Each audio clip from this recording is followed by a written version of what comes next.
book of Habakkuk. It's 3 chapters, very small book in the Bible, but very powerful and relevant. He begins the book with 3 questions.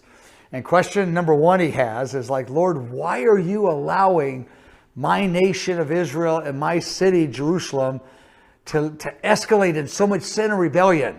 And then he asks another question, Lord, why are you letting it impact my life? And then the Lord answered, he said, I'm going to raise up Babylon to wake them up to my heart and my call and my righteousness.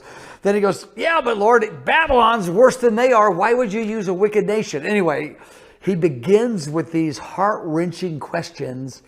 Why are people allowed to go so far in sin? And why are you allowing sinful nations to judge people not as bad?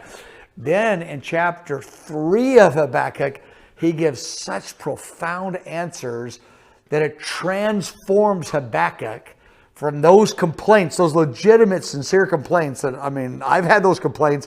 Lord, what are you doing?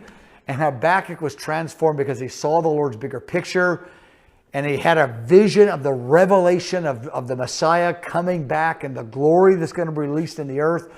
And at the end of the whole story of the Habakkuk 1, 2, 3, it's a big dialogue between the prophet Habakkuk and the Lord. We're in these complaints, but he gets converted and he says, Lord, I trust your leadership.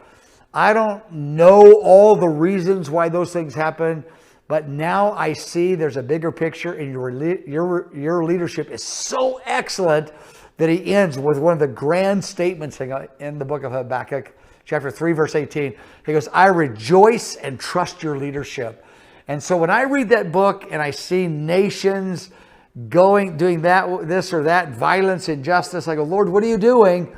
Habakkuk addresses those questions that are so relevant for today, and even addresses this issue of sometimes he uses a more wicked nation to wake up other nations.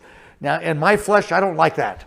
I don't like that kind of stuff. But Habakkuk worked through it. He's got really clear answers. An excellent book. The book of Habakkuk. Short little book, 3 chapters only. Very practical for today.